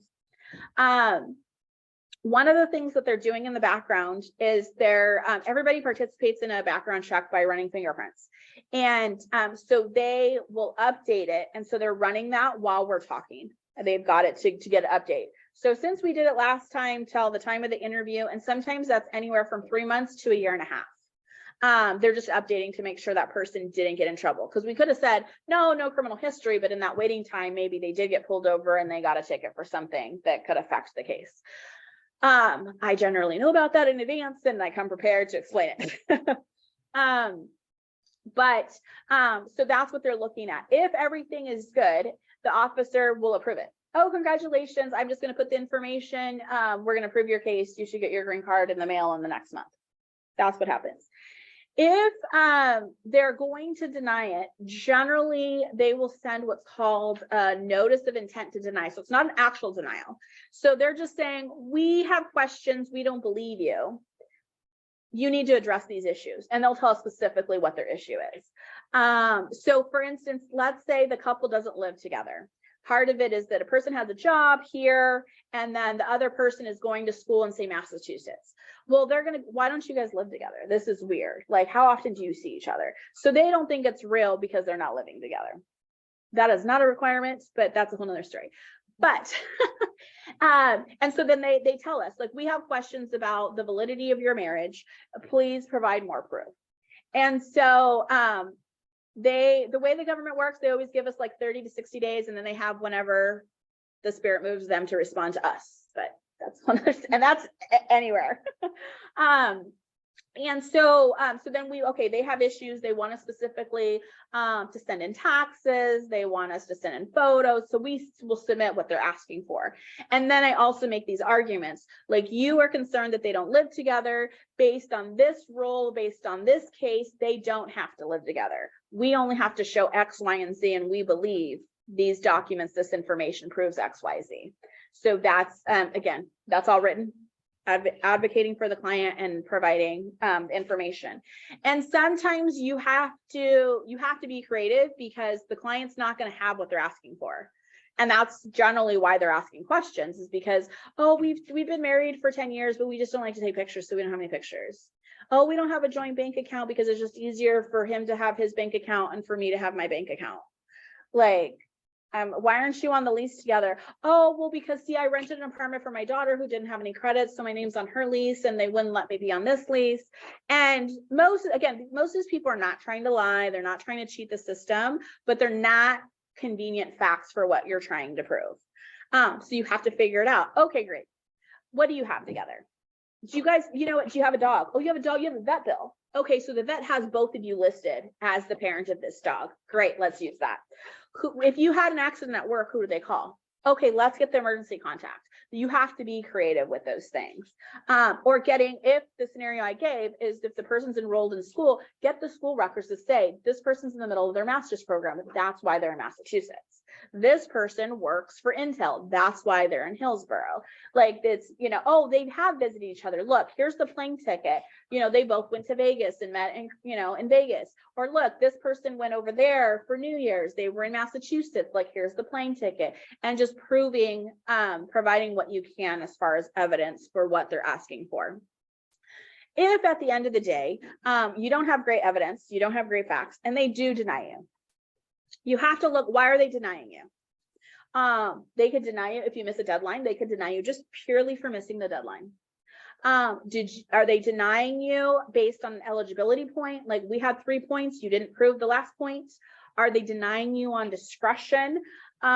Discretion is that in this case, are there more negative factors or more positive factors? Discretion is the hardest one to argue because it's somebody's opinion. The eligibility was like, I know what for eligibility, like this, we provided this, and this. And so based on why they deny you, then you can appeal it. And so we don't agree with their denial. Well, you can ask them to reopen it. Like, we want you to look at this again. We think you got it wrong, and here's why. Or we have new evidence. Please consider this new evidence. So those are motions to reconsider or reopen. Or you can appeal it, and then the reopen and reconsider goes back to the immigration office, not necessarily the same officer, but goes back to the immigration office to look at. And so it's a second set of eyes. Oh, okay, great. This looks good. We're gonna change our decision. If they don't change their decision, then it goes to the Court of Appeals in Immigration, which is the Board of Immigration Appeals. It's completely unrelated 3-panel judge that looks at the cases. And then they decide, okay, we agree with the immigrant, or no, we agree with immigration. They'll issue a decision. Their decision generally is final. In rare cases, we can appeal to the circuit court, so the district court. We're in the 9th Circuit, so we could There are a certain number of cases, naturalization specifically, that we can appeal to the circuit court. And so, but if the appeal court agrees with you, then they overturn it, and they can say, we recommend approval based on this, or we want you to relook at that. They could tell them they have to do something else. So those would be the steps that would follow a denial. Like I said, discretion is really hard to argue. You do the best you can with the facts and the arguments that you have, but that one's hard because it's an opinion. Like, my opinion is that there's more positive factors than more negative, and this is why. I think they gave too much value to this, and so I actually just filed an appeal on discretion right before New Year's. This was a case that this client, they did not like his criminal history. And so they basically hung the whole case. We're denying it because we don't like his criminal history. His criminal history is 25 years old. No problem since, but they denied it on that. They were misdemeanors. And so that was my argument, like, and they had, oh, we didn't know what specifically happened. You didn't ask me for the police. I didn't submit police reports because they didn't ask me. But we explained to them what had happened, and they weren't satisfied with that. So I had to argue that whole appellate brief was based on the fact that you're giving significant weight to something that happened 25 years ago. You don't look at the fact that these are, you know, he hasn't been in trouble for this amount of time. He explained to you what happened. It was a simple disagreement. He went to classes, did everything. The court actually closed his case early because he did everything he was supposed to do. You didn't look at his wife's situation and what she needs, that she needs him to be here, and her health issues and how he held stake. So I just basically went and explained all of these things. And so we're waiting. I had 30 days to respond to that, and I'll be lucky if I get a response in 8 months. Is it because there's so many cases that's why you might not get a response for 8 months, or? It's whenever, I mean, part of it is like right now I know that CIS is there's a shortage. They've felt the impact of people going every which way during the pandemic. But no, it's just the government is that they're like, oh, you're in the we'll get to you pile. And so they're looking at other things, and when they get to it, they'll get to it. And so they're just not priority. So they just let them sit. Yeah. So we see that. And we'll see that. And that's the other reason why I try to make my cases easy, because any case that's complicated, they're not going to want to deal with because they have to stop and think about. So they're going to, oh, I can prove this. This is easy. This is easy. This is easy. They're going to do all those because they can do 10 easy cases versus having to spend half a day to deal with this difficult case. But if I make it easy for them, they just have to read my arguments and read my paper. Now I'm an easy case. So now I get to be number 11 instead of waiting, because I had a case that was delayed for 2 years because I knew exactly what it was. They didn't want to deal with it because it was difficult. Right. Yeah. And so it's just, they're uncommon facts that you don't see very often. So yeah, but we got it approved. It just took 2 years. So yeah, that's generally kind of what is happening there. So with the laws changing, That is not happening. but it is such a hot topic, and that as an immigration lawyer, what's your education that you need to be able to keep up with? Yeah. With what with legal? So going back to my first statement, that is not happening. So to be clear, immigration law has not changed since 1997. So everything that you're hearing, it's policy. That's what's going on, is they're changing policy, or they're changing implementation of certain things. That's what everything that's in the news that you're hearing of, whether it's border or updates on DACA, like all of that stuff is not based on law, it's based on policy and regulation. They still rule, and we still have to be aware of those things. And so with everything constantly being changing, so one thing is that I'm a part of a national immigration attorney group.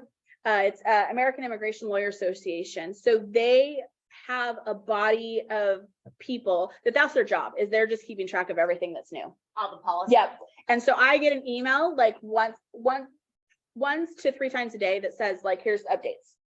And it could be something as simple as like, oh, immigration updated this form. And when they updated the form, they put a new date at the bottom. like they didn't change anything else, this new date at the bottom. To like, oh, this Supreme Court decision came out. Or, oh, this Board of Immigration Appeal decision came out. Or, oh, they finally finalized the regulations on asylum. So here's what's happening. So I get that email.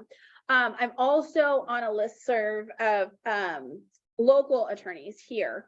And so again, sometimes they're getting stuff because they have access to a different listserv that I don't. And so they're sharing information. Oh, this came down. This is what's happening. Oh, they posted. So they just posted, they want to increase the immigration fees. So those regulation proposal got posted on Monday. And so somebody sent me, oh, did you see these were out? So somebody, okay, let me look at these. Somebody's always letting me know. Generally. And then part of it is that it's just keeping up in the sense that every case, even if I know what I'm doing, I generally will make sure that I didn't miss anything. And so I'm constantly looking stuff up. More so with the criminal stuff. So somebody has a criminal, even if I've done the analysis 100 times on a driving under the influence, I look it up to make sure I didn't miss anything, the new application.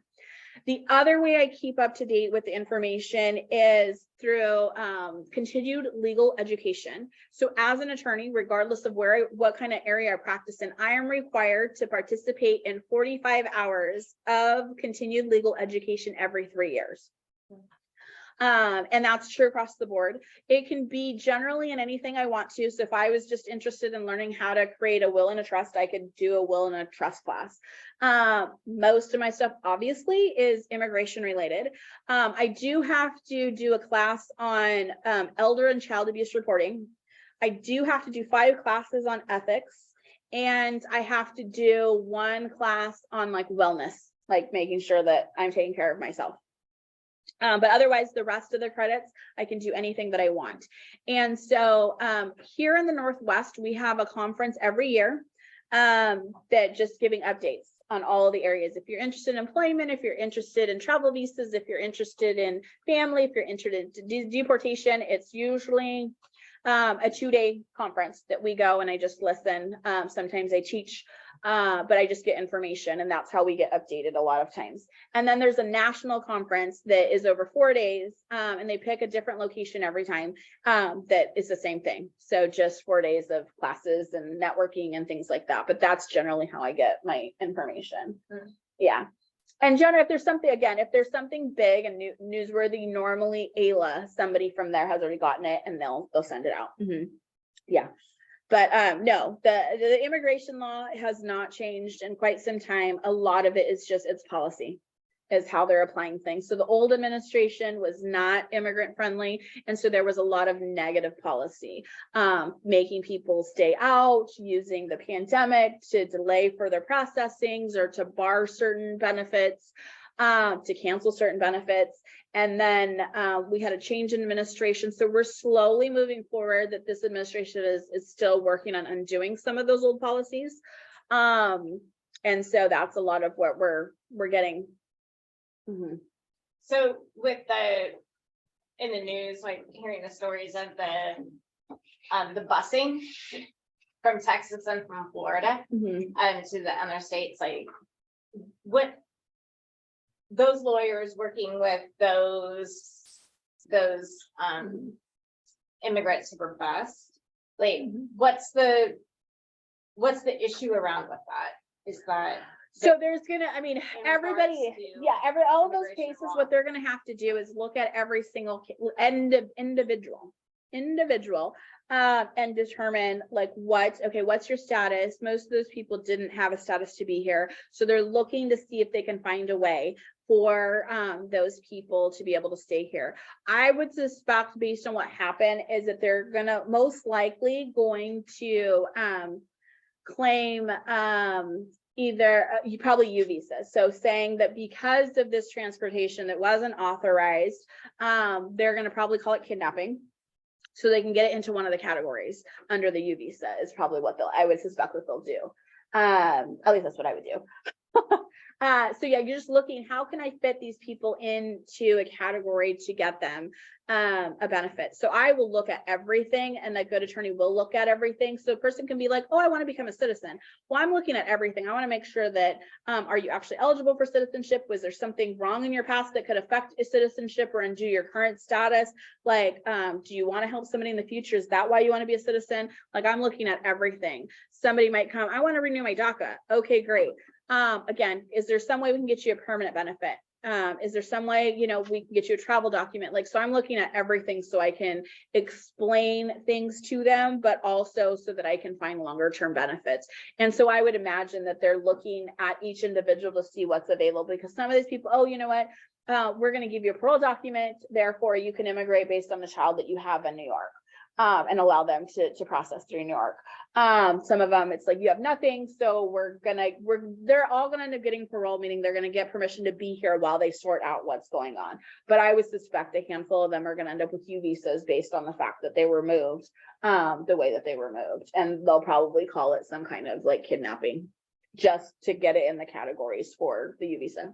Can you explain more about like the legality of like asylum versus like immigrant, and like the difference between that, and like how somebody can apply for asylum versus like if they're applying for immigrant, like what's the eligibility? Okay. So when I use the immigrant, basically it's anybody that was not born in the United States. So somebody that and they're coming to the United States to either be here temporarily or to be here permanently. When I use immigrant, that's what I'm talking about. So asylum, anytime a person is scared to return to their home country, that opens the door. So there's a lot of things that open the door but don't get you past the finish line. So a person, which is a lot of this stuff that's happening at the borders, that people are coming saying, I am afraid to return to my home country based on what's going on.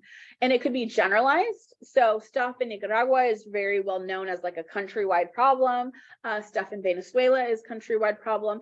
And then it could be an individual thing, in the sense that like, so Mexico, certain parts of Mexico has a lot of generalized crime. But some people are targeted. It's like, oh, these people came because I had a small business. They told me if I didn't pay this money that they were going to shoot up my business. And so they're scared for whatever reason that they're scared. And so they're claiming, I'm not safe in my country. I want to come to a place that's safe. Generally in the United States, because it's closer geographically.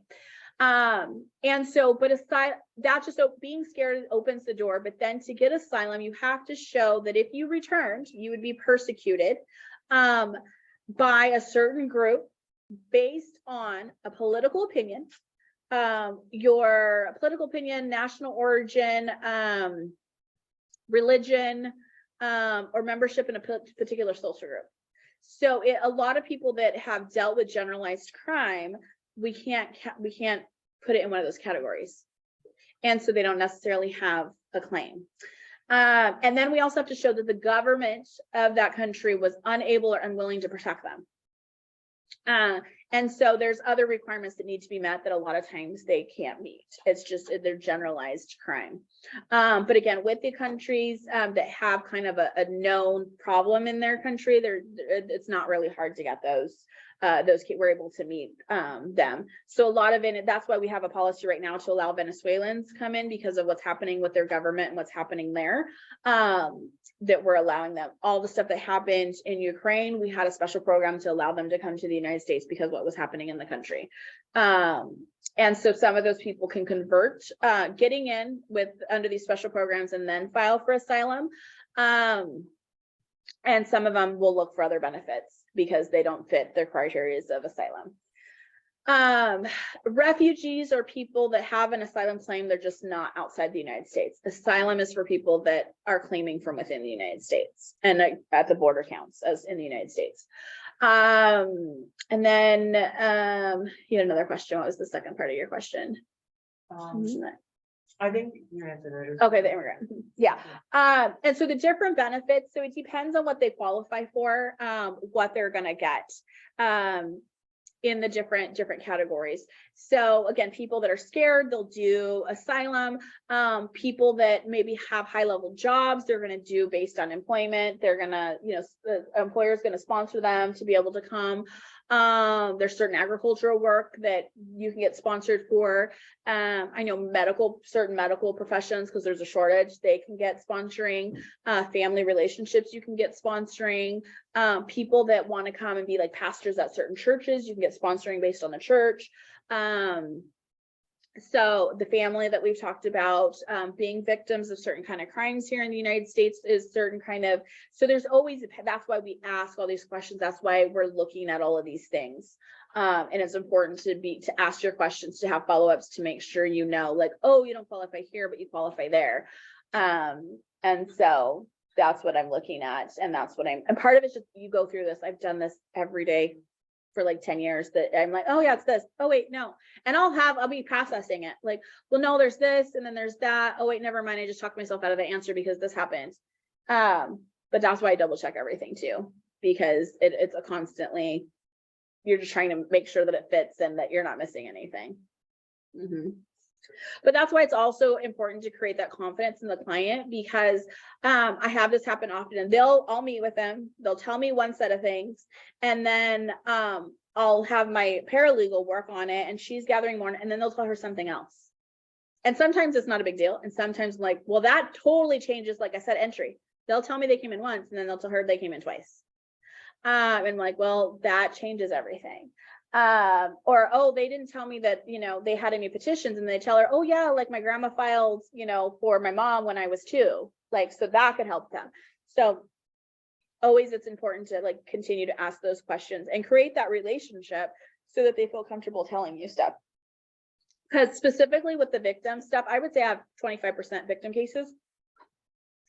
That's one that you have to be careful, because you have to, you're dealing with people that have been through trauma. Asylum's another one. You're dealing with people that have been through trauma, been through hard things. So they're not going to necessarily open up to you right away. Like, I've known them for maybe 15 minutes, and now I'm asking them, has anybody ever abused you? Like, are you scared to go, like, would you tell any other stranger like these deep dark things? But you have to create that, like, that rapport, and sometimes you have to do it quickly. And so with those, it's like, okay, I just need to know enough to know if there's a case, and then we'll keep working on it. And I'll meet with them 2 or 3 times to get the information about, like, how were they harmed? And this is why I have a case right now where it's an asylum case that they were targeted, that their neighbor was very like anti-females and murdered 2 of their family members, and then was basically attacking the rest of the family, which is why they left Honduras. So again, having to talk to them that they lost their grandmother and their cousin, and then they'd been shot at. Like, I have to get into those details because I have to put in a statement that I have to submit to immigration. But that's hard. Like, you're dealing with loss and grief just in general, but then it was a violent loss and grief that I've got to get into that I need. And they cry every single time I talk to them, but I just have to, which is why I do it multiple times so that I'm not like causing extra harm all in one sitting. And being sensitive to that. I deal with a lot of cases where somebody's coming to me that's been in a domestic violence relationship. And so having them to share, that's hard to share. And there's a lot of shame that comes with that, or regret, working with people that have experienced trauma at that level. You have to be sensitive, and you need to know how to work with people in those situations. That's probably where that psychology Yeah. degree comes in Yeah. handy. Yeah. So it's just, you learn with experience and with time, how to ask the questions to get what you need, how to be sensitive to the situations. A lot of these cases, so in my Honduran case, they actually, the crime was so big that like it made the national paper. And so I have a news article from Honduras about what happened. So as far as certain details, I didn't have to go into it with them, because I'm just going to present the newspaper and say, hey, here's what happened. In my crime cases, a lot of times I have a police report. So I'm like, I don't need to go into I'm not going to go there unnecessarily with you, because I'm just going to submit the police report that tells me factually what happened. So, yeah. And that's for me too, because you deal with all kinds of people, is knowing where your resources are. So I get so I know like, oh, here, you might want to see counseling or, join this group, that they're very supportive of this situation. Oh, you're interested in getting a divorce. Okay. Like I can recommend you to these attorneys. Oh, you did get a DUI. I can recommend you this attorney, like knowing where your resources are to be able to, because you can't do everything. And being able to refer people out and creating those relationships that people I refer to, I trust those people that I'm referring out to, that they do quality work. Because that's attorneys are people, and there's good attorneys, there's bad attorneys. And you're going to end up with the reputation that you create for yourself, but sometimes you're going to get lumped in with other people because they don't do great things. And so I get clients that I'm the third attorney and they're already skeptical because they've had 3 attorneys. And I pay them all this money and they didn't do anything for me. I can't speak on what they did or didn't do. Like, this is how I do things. This is how I'm creating that relationship with them so that they have confidence in me. So it's all about like client relationship, building relationship with them so they feel comfortable. That's why it's important that I answer my emails within 20 or my calls within 24 hours. That's why I put things in writing. Because the other attorney said that this was happening and it wasn't a thing. And sometimes they misremember. Sometimes clients hear only what they want to hear. Sometimes conversations never actually happened with you, but that's why things that are important, that's why I write it down. There's a note in the client file in our system, or I write them a letter. A lot of cases that we do research to see if I can help them, I will write them a letter saying I can't help them and tell them why I can't help them, so that they're like, well, you said I could do. I did not say that. I said this. And I would say probably like 15% of my clients, I write them a letter and then they'll call me and ask me to explain my letter. Okay, you want me to read it to you? Because it's what they want. So I do. But again, the communication in the sense that, and I have part of it is I do have clients that are literate. And so we put it in written form as to paper the file to cover our backs. And then some of my clients, they're like, again, it's too outside their realm to understand what I'm saying because it's a bunch of legal stuff, that they're like, I don't understand what you're saying. And you have to know your audience. Most of the time I don't write high, super sophisticated levels to my letters to my clients. I'm breaking it down. Like, so the technical legal term for immigration violation is inadmissibility. I don't use that word because they don't know what that means. I say, you have an immigration violation. This is what you have. So I try to make it very simple so they can understand. But when I'm writing a letter to immigration or to the immigration judge, I'm going to use inadmissibility. I'm going to use all the legal terms because it's higher level. And obviously I want to use the proper language that needs to be used so that they can understand what I'm arguing. So. Yeah. No, go ahead. That's what I'm here for. Back kind of Is that just like 2 minutes? Okay. this is kind of back to like a law school question, but like you said, especially like empathy is something that has to really be in like you're practicing law and working with victims, especially like say here's the empathy was kind of a big thing. Do you think your like law school in general like really emphasized that point of having empathy and compassion and like that you're working with people's lives a lot? No, so because I was a psychology major, like there was a lot, we learned a lot as far as working with people that come from different backgrounds or have different, disorders or things like that, or different mental health concerns. And so I got taught how to work with different people in that aspect just because of the courses I was taking. But in general, that's not something that was emphasized as a part of my education overall. And these are things that you'll learn as you work with people, kind of how to, I don't think it's necessarily something that's taught unless you're taking specifically like a trauma or psychology or people class. So would you recommend like, if you know that you're going to want to go into law, and like undergrads trying to take those classes to maybe like better? I would take some kind, I wouldn't say you have to major in it, but I would definitely take some kind of a sociology or psychology, a people focused class to understand how people work so that you can understand how to relate to them and communicate with them. Thank you. Well, this is